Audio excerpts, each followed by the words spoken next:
When was the last time you saw a Chevrolet in Tokyo? Hello, gorgeous people. As you might anticipate, today's video is going to be thrilling for none other than our car enthusiasts. So let's dive into some fascinating facts about Japanese and US cars, exploring the intriguing beef between them.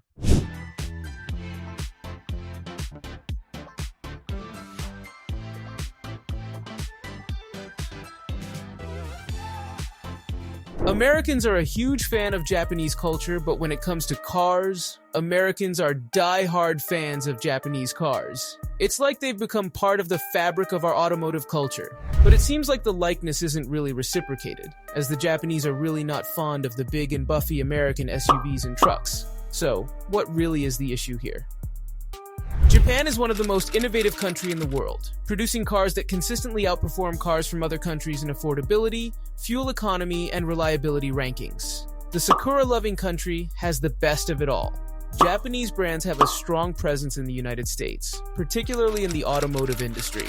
They're not just selling a bunch of cars, instead they're dominating several segments. From zippy little commuters to rugged SUVs and sleek luxury rides, they've got something for everyone. And let's not forget about the performance side of things. Those Japanese sports cars are absolute beasts. But it's not just about selling cars. Japanese automakers have set up shop right here in the good old US of A. They've got factories scattered across the country, employing a ton of American workers. In fact, did you know they're responsible for building a whopping third of all vehicles made in the US? That's a whole lot of American jobs thanks to our friends from the land of the rising sun. There's a huge but, though. As mentioned earlier in this video, while Japanese cars are taking over American roads, American cars aren't exactly causing a stampede in Japan. SUVs, pickup trucks, muscle cars. Ford even pulled a Houdini act from Japan back in 2017, and General Motors? They sold fewer cars in Japan than some people have shoes. Like 700 cars in a year?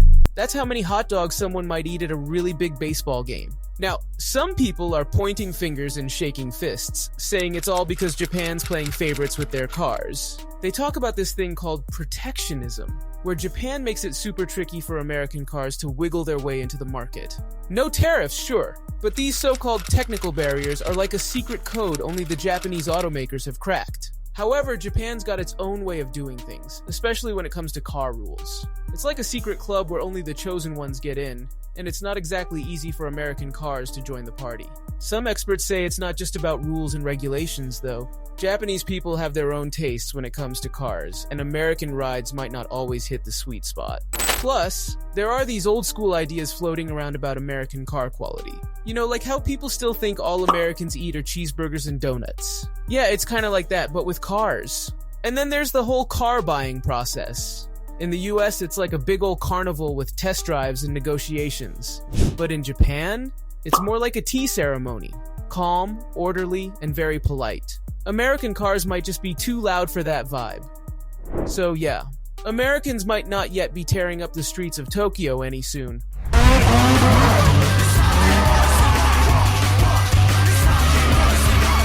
Japanese brands overwhelmingly dominate the Japanese market. I'm talking about over 95% domination. It's like Godzilla ruling over Tokyo, but in a much friendlier way. You see, Japanese guys have some unique needs when it comes to cars. They've got these tight spaces to navigate through, like streets that could barely fit a sumo wrestler, let alone a big American SUV. That's why those cute little K cars are a hit here. They're like the compact ninjas of the road, zipping through those narrow lanes like it's no big deal. If we talk about imports, most of them are fancy European rides or flashy sports cars. Think Ferraris, Porsches, you name it. They're like the celebrities of the car world, strutting their stuff on the Japanese streets. American automakers are like the kings of pickup trucks and SUVs. They've got those big beasts that could tow a house if you wanted them to. But Japanese people aren't really into that. They prefer something smaller, something that can squeeze into those tiny parking spots without breaking a sweat. If we flip the script, we'll see that Japanese cars in the US are not as popular as you might think. From sedans to pickups, they're not exactly stealing the show. It's like bringing sushi to a barbecue. Sure, some people might dig it, but it's not what they're craving. The Japanese car buying experience differs significantly from the US, with Japanese buyers often custom building cars and dealerships offering high-quality service. including amenities like cafes and complimentary car washes. It's a whole different ballgame. In Japan, there's this old belief floating around that American cars are about as efficient and reliable as a leaky bucket with square wheels.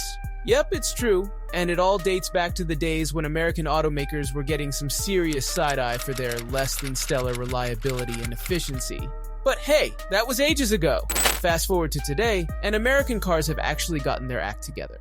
They're more reliable than ever, but guess what? Although American autos have improved in reliability over the years, these perceptions persist. US automakers insist they could compete better in Japan if barriers were removed. And it's not just Japan giving American automakers the cold shoulder. They've got hurdles to jump in South America, Europe, and especially in China, the granddaddy of all car markets. With China's economic growth slowing down, the competition is heating up faster than a souped-up sports car on the Autobahn. Plus, there's all this trade dispute drama going on, making things even trickier.